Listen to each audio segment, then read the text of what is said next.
교수님도 닭장 교육 받으셨는데 네. 독수리처럼 날고 계시잖아요. 남아프리카 공화국에 인종차별이 있을 때 만델라 같은 훌륭한 사람이 어떻게 나왔다고 나왔냐? 인종차별하는 게 그럼 괜찮은 거냐 그렇게 말할 수 있는 건 아니잖아요. 학교 건축이 더 좋아진다면은 훨씬 더 다양하게 많은 사람들이 독수리가 될 수도 있겠죠. 우리나라는 그렇게 해야 될 때가 아닌가 생각이 들어요. 제가 지금부터는. 해외에 처음 갔을 때만 하더라도 완전 찬밥이었거든요. 네. 근데 지금은 완전히 반대가 된 것 같아요. 그러니까 저는 우리나라가 뭔가를 만들 때가 됐다. 프랑스가 1200년대에 노틀담 성당을 지어요. 야만이 취급당했던 사람들이 고딕 성당을 딱 짓고 나서는 아무도 무시를 안 합니다. 어떤 문화의 종주국처럼 우뚝 섰지 않습니까? 지금은 오히려 이탈리아보다도 더 지금 우리가 1200년도에 노틀담 성당 만드는 마음으로 뭔가를 새로운 걸 만들어야 된다. 우리가 살고 싶어하는 그런 아름다운 도시들이 공무원이 많아가지고 그랬겠어요. 국민의 수준이 높아지면 그런 거죠. 셜록 현준 유튜버가 한 500만 보면 희망이 있겠죠. 어떻게 이렇게 구독자를 많이 우리가 잘 살게 되면서 공간에 대한 관심이 높아진 것 같아요. 교수님도 투자를 하세요? 하죠. 최근에 오태민 작가님 만나셨더라고요. 네네. 저희 부모님 세대 때에는 강남에 땅 산 사람이 위너였어요. 근데 왜 그랬을까 생각을 해보면은 네. 네트워킹이 많아지기 때문에 가치가 올라가는 거예요. 그런 관점에서 보면은 비트코인이든 뭐든 그게 우리 시대의 강남 땅 같은 게 아닐까. 교수님께서는 네. 우리나라 학생들이 교육에 있어서 뭐 양계장 같은 데서 길러진다, 감옥이나 학교가 비슷하다 이런 얘기를 하시는데 저는 그게 진짜 웃겼어요. 닭장에서 교육시켜놓고서 뭐 독수리처럼 네. 날라고 한다. 네. 근데 교수님도 닭장 교육 받으셨는데 독수리처럼 날고 계시잖아요. 어떻게 가능한 거예요? 그거는 잘 모르겠고 운이 좋았던 것 같고요. 독수리 네. 같지는 않다고 보고요. 아직까지는. 네. 사람이 인생을 결정하는 게 100%가 학교 건축은 아닐 테니까 여러 가지 뭐 부모의 교육과 뭐 주변 친구들의 영향이라든지 그 근처에서 만난 뭐 어른이라든지 뭐 이런 것들이 여러 가지 복합적으로 영향을 주죠. 그렇기 때문에 1대1로 되는 건 아닌 것 같아요. 제가 그 학교 건축에 대해서 비판적인 얘기를 많이 하니까 똑같은 얘기를 어떤 교육청 관계자분이 하더라고요. 아니 그렇게 나쁘다는 학교에서 교수님은 잘 되셨지 그쵸. 않냐. 그러면 문제가 없는 거 아니냐. 그런 식으로 따지면은 남아프리카 공화국에 그렇게 인종차별이 있을 때 만델라 같은 훌륭한 사람이 어떻게 나왔다고 나왔냐? 그게 그 인종차별하는 게 그럼 괜찮은 거냐 그렇게 말할 수 있는 건 아니잖아요. 그러니까 하나의 성공 사례를 갖고서 전체를 다 덮으려고 하면 안 되죠. 전반적으로 봤을 때 학교 건축이 더 좋아진다면은 그러면은 훨씬 더 다양하게 많은 사람들이 진짜 모든 사람이 다 독수리가 될 수도 있겠죠. 우리나라는 그렇게 해야 될 때가 아닌가 생각이 들어요. 제가 지금부터는. 해외 90년대부터 나가기 시작을 해서 쭉 몇십 년 동안의 현재 위치를 비교해 보게 되잖아요. 대한민국이라는 나라와 대한민국이 가지고 있는 어떤 국제적인 위치가 뭐고 책임이 뭔가 이런 걸 생각을 해보면은 과거에는 정말 별일 없었는데 별 볼 일 없는 나라였다고 봐요. 되게 무시당하고 제가 처음 갔을 때만 하더라도 일본이 거품 경제로 정말 끝판왕을 날리고 있을 때였기 때문에 다 누구나 일본인 친구한테는 말 걸고 싶어하고 했는데 저는 완전 찬밥이었거든요. 네. 근데 지금은 완전히 반대가 된 것 같아요. 그러니까 유럽에 가도 뭐 웬만한 건 다 우리나라보다 살기 불편한 것 같고 대한민국이 제일 괜찮은 것 같고 산업 구조로 봐도 반도체와 자동차와 군사 무기와 뭐 이런 걸 다 하는 데가 별로 없잖아요. 배터리와 뭐 IT와 그러니까 그런 면에서 봤을 때도 되게 육각형이라고 하나요? 뭐 제일 많이 갖춰진 그런 나라다. 그러니까 한 분야의 탑은 아니더라도 네. 두루두루. 두루두루 한 2, 3등 하면서 그 갖춰져 있고 그리고 전반적인 수준도 우리가 뭐 6만 불 소득은 아니지만은 3만 불 이상은 되고 이쯤 되면은 저는 우리나라가 뭔가를 만들 때가 됐다라는 생각이 들어요. 그 지금의 분위기가 저는 바라는 바는 뭐랑 비교를 저는 하냐 하면은 네. 저 프랑스가 고딕 성당 지을 때를 비교를 합니다. 그러니까 프랑스가 1200년대에 고딕 성당을 노틀담 성당을 지어요. 네. 근데 사실은 그 건물을 짓기 전까지만 하더라도 프랑스 사람들은 정말 이태리 사람들 로마 제국에 비해서 로마 제국이 2000년 전에 판테온 막 콜로세움 지을 때 이 사람들은 야만인 취급당했던 사람들이잖아요. 1200년 동안 야만인 취급당하던 사람들이 고딕 성당을 딱 짓고 나서는 그다음부터는 아무도 무시를 안 합니다. 그때부터 정말 어떤 문화의 종주국처럼 우뚝 섰지 않습니까? 지금은 오히려 이탈리아보다도 더 네. 어떤 의미에서는. 그러니까요. 근대 건축도 훨씬 더 성공적으로 접목을 시켰고 그러니까 대한민국이 과거에 뭐 있지도 않은 걸 자꾸 포장해가지고 국뽕을 키우는 것보다는 지금 우리가 1200년도에 노틀담 성당 만드는 사람의 마음으로 뭔가를 새로운 걸 만들어야 된다. 그게 뭐 여러 가지 기업이 될 수도 있고 도시도 될 수 있고 건축물 하나가 될 수도 있고 그럴 수 있는 여건은 만들어진 것 같거든요. 근데 그게 그 에너지가 너무 쓸데없는 데 많이 분산되고 있다는 느낌을 받아요. 쓸데없는 그 삼류 정치인들에 의해서 휘둘린다든지 아니면 세금이 쓸데없는 데 쓰여진다든지 이런 것들을 좀 잘 정리만 하더라도 우리나라를 한 단계 더 업그레이드 돼서 제가 바라는 거는 대한민국이 갖고 있는 이 잠재력으로 좀 롤모델이 될 수 있는 거를 할 수 있지 않을까. 우리나라가. 네, 우리나라가 그런 생각은 하거든요. 그래서 그런 거를 또 많이 기대하는 것 같아요. 네, 다른 데서는 별로 기대할 바가 없는 것 같고. 도시 설계나 건축 면에서 얼마든지 가능한가요? 왜냐면 이미 너무 많이 우리는 땅덩이가 작은데 네. 이미 너무 많이 들어서 있고 보면은 스웨덴 같은 곳들은 네. 아예 도시를 설계하는 담당하는 부서가 있어서 네. 뭐 건물의 색깔까지 정해준다 뭐 네. 이런 얘기도 들었는데 저는 그 스웨덴에서 건물의 색깔까지 정하는 정도의 뭐 그런 강력한 중앙 정부가 생긴다고 해서 되는 문제는 아닌 것 같아요. 그 옛날에 우리가 아름답다고 생각했던 그런 도시나 우리가 흠모하는 그런 살고 싶어하는 그런 아름다운 도시들이 그런 중앙 행정부에 뭐 공무원이 그 많아가지고 그랬겠어요. 전반적으로 국민의 어떤 수준이 높아지면 그런 거죠. 그러면 우리는 희망이 있네요. 지금 셜록 현준 유튜버가 한 500만 보면 희망이 있겠죠. 그것도 여쭤보고 싶었어요. 오늘 오기 전에도 확인했거든요. 어떻게 이렇게 구독자를 많이 동영상 개수는 저보다 훨씬 적으시던데 네, 그거는 뭐 이결이 궁금했어요. 비결은 없고요. 아마 잘하면 국민들이 지금이 우리가 잘 살게 되면서 공간에 대한 관심이 많이 높아진 것 같아요. 그러니까 예전에는 하지 않았던 요구들을 하잖아요. 이런저런 공간은 이래야 된다. 그런 생각도 좀 하기 시작하는 것 같고 네.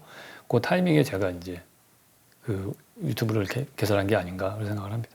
제가 교수님의 이야기를 들으면서 스스로 되게 뿌듯하게 생각했던 순간이 있었는데 네. 우리가 똑같은 아파트에 살잖아요. 네. 501호에 살거나 503호에 살거나 508호에 살거나 똑같잖아요. 네, 네. 목도식 아파트 살면은. 네.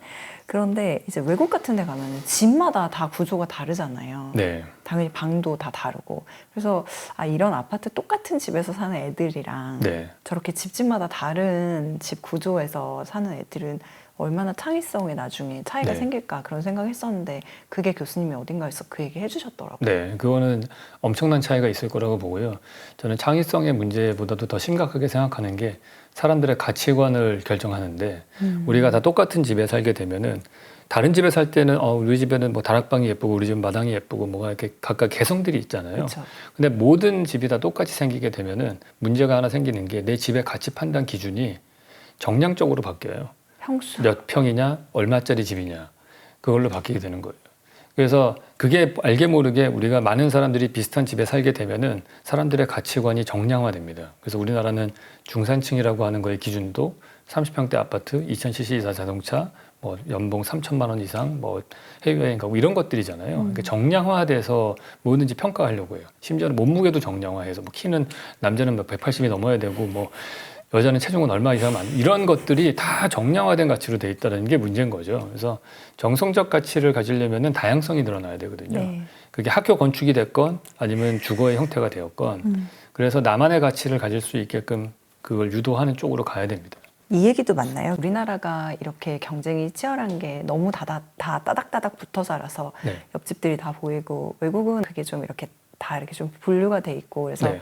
뭐 아주 부자들의 삶은 나하고는 이제 관계가 네. 없고 이런 식의 약간의 거리가 생기는데 네. 우리는 그게 아니기 때문에 경쟁도 더 치열해진다. 교수님께 여쭤보고 저는 그런 도시의 밀도의 문제는 아닌 것 같아요. 그래요. 그거보다 더 심각한 차이점은 뭐 좋은 점이기도 하지만은 뭐 우리나라가 단일 민족으로 계속 교육받았잖아요.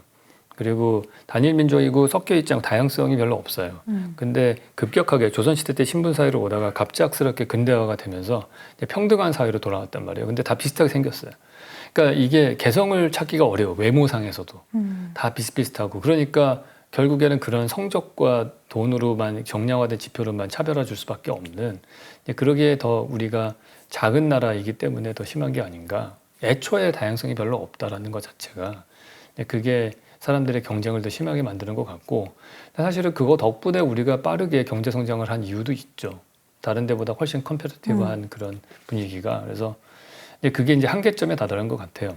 얼마만큼 경쟁적으로 살 때 네. 이게 경쟁력이 생기는 거고 그러면서 얼마나 불행해지는가. 어떤 유명한 미국의 그 유튜버이자 그 심리학 교수진 분이 한국에 와서 한국은 자본주의의 단점과 유교의 단점이 합쳐진 나라다. 그러니까 그러니까 개인의 일반적으로 서구는 개인의 자유를 존중해 주는데 우리나라는 개인의 자유는 존중해 주지 않고 유교적으로 사람들을 재단하고 그렇죠. 도덕적 규범으로 가두려고 하고 그렇다고 뭐 유교적으로 뭐 가치를 가지고 두는 것도 아니고 근데 또 가치관은 자본주의적 가치관이에요. 돈이 많아야 된다는 생각을 하고 그러니까 두 개의 안 좋은 뭐 이것들이 섞여가지고 하이브리드된 형태예요. 그래서 약간 기형적으로 경쟁력을 추구하는 그런 국민이 됐다. 그래서 극단적으로 스트레스를 받는. 네, 극단적으로 스트레스를 받는 사회가 된 거죠. 저는 그분이 대한민국을 정말 잘 평가하셨다 그런 생각이 듭니다. 분명한 거 한 가지는 이제는 대한민국이 조금 달라지고 이제 바뀔 시점에 있다. 그러면 어떻게 대한민국이 달라져 갈 건지 또 달라지는 점에 있어서 어떤 기회들 또 반대로 위기일 수 있는 점들을 짚어보는 순서로 네. 이어가 보도록 할게요. 교수님도 투자를 하세요? 하죠. 네. 아 그래요? 주로 네. 어떤 쪽을 하시나요? 오프라인으로 말씀을 드리겠습니다. 알겠습니다. 왜 여쭤봤냐면 최근에 오태민 작가님 만나셨더라고요. 네네. 저희도 오태민 작가님 모셨었거든요. 네. 교수님의 가상화폐에 대한 관심을 반영하는 게 아닐까라고 생각했습니다. 저는 오태민 작가분을 이렇게 약간 인물을 초대를 한 가장 큰 이유는 가상화폐에 대한 그 얘기도 있지만은 그거보다 더한 게 그분이 그 가상화폐를 설명할 때 지정학 얘기를 잘 풀어내세요. 맞아요. 그러니까 사실은 저는 그 전에는 코인이나 뭐 이런 그러니까 코인은 뭐 보통 알트코인과 비트코인으로 나눠지잖아요. 근데 그런 전반적으로 관심이 많지는 않았는데 그분이 이제 비트코인을 설명할 때 지정학으로 설명을 하면서 달러의 패권주의의 몰락과 뭐 극동아시아 정세와 이런 것들을 풀어서 얘기하는 거가 이게 인문학적인 것과 이 비트코인하고가 어떤 연관이 있구나 가상화폐하고 이제 그런 걸 봤을 때 되게 흥미로웠기 때문에 되게 많은 그 지식을 얻었거든요. 인사이트가 통찰력이 아주 훌륭하신 분이어서 그런 부분에 있어서 좋았던 거고 그리고 이제 저는 사실 건축가이긴 하지만은 제가 MIT 때 논문은 뭐였냐면은 온라인 공간과 오프라인 공간을 아우를 수 있는 어떤 시각을 만드는데 이론을 만드는 데 있었어요. 그러니까 그때가 제가 딱 갔을 때가 그 인터넷 가상 공간이라는 게 막 뜰 때였거든요. 네. 그때 막 IT 거품도 생기고 뭐 야후도 나오고 막 이런 시절이었거든요. 그래서 사람들의 많은 행동들이 온라인으로 많이 들어가고 있는 때였습니다. 그래서 그때부터 저는 관심사가 어쨌든 사람들이 24시간을 사는데 어느 공간은 온라인에서 살고 어떤 시간대는 오프라인에서 보내잖아요. 그러니까 내가 사는 공간이라는 게 오프라인 공간으로만 설명하는 시대는 끝난 거죠. 온라인 공간과 오프라인 공간을 한꺼번에 생각해야 되는 시대가 되는 거예요. 그래서 이제 자산 같은 것들도 마찬가지인 거죠. 이 온라인상에서 우리가 에셋을 가질 수 있는 방법이 있고 오프라인상에서 가질 수 있는. 과거에는 온라인상에 갖는다는 개념들은 뭐 주식과 이런 것밖에 없었지만은 그게 또 다른 뭐 비트코인이라는 대체가 자산이 나올 수도 있는 거고 이제 그런 관점에서 봤을 때 그냥 관심을 갖는 상황입니다. 그러면은 가상화폐 뭐 미래가 밝게 보셔서 뭐 그런 거 차원이라기보다는 네. 어떤 학문적인 호기심과 궁금증에서 일단은 관심을 갖는 거예요. 네, 그게 가장 크고요. 그리고 항상 그렇지만 이거 뭐 투자적인 얘기를 한다면 많이 해주세요. 저희가 뭐 저희 부모님 세대 때에는 강남에 땅 산 사람이 위너였어요. 근데 왜 그랬을까 생각을 해보면은 이제 많은 사람들이 그걸 원했고 이 강남이라고 하는 지역의 부동산이 가지는 특징, 부동산은 뭐하고 비슷하냐면은 포털 사이트하고 되게 비슷합니다.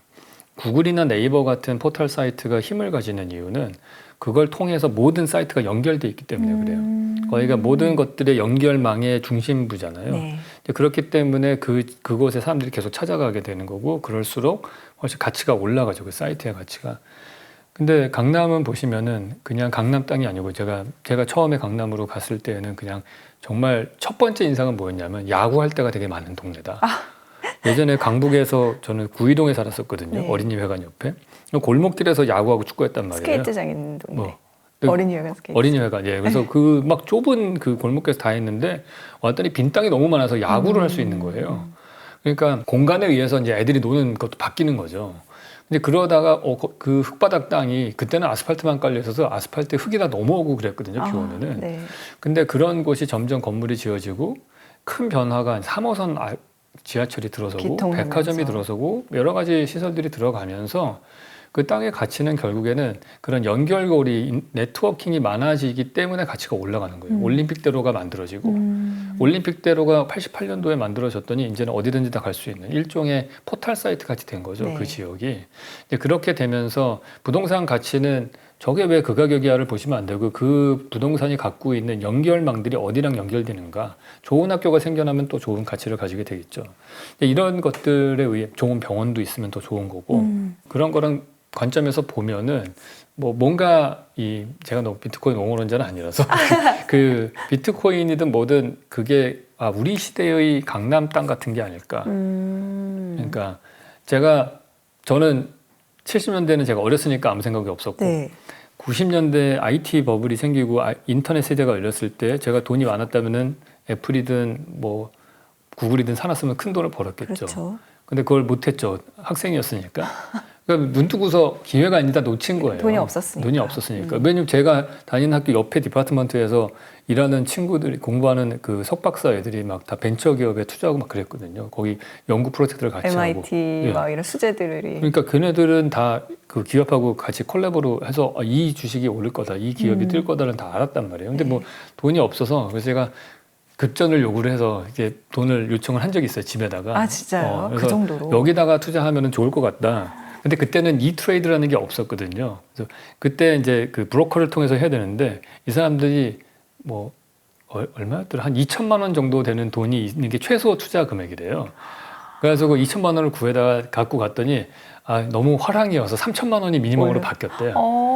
그래서 무슨 아파트 같네요. 네, 그 돈 갖고서 유럽에 여행 다니고 다 써버렸어요. 아예 그냥 투자 안 하신 거예요? 투자를 못했어요. 그러고서 이걸 뭐 들고 있다가 하다가 이제 그때 1,000만 원도 어떻게 해서 좀 하셨어요? 근데 뭐 어쨌든 뭐 그 당시에 뭐 제 등록금도 내야 되고 뭐 하면서 흐지부지 다 없어진 1,000만 거죠. 원은 큰 네. 돈이니까.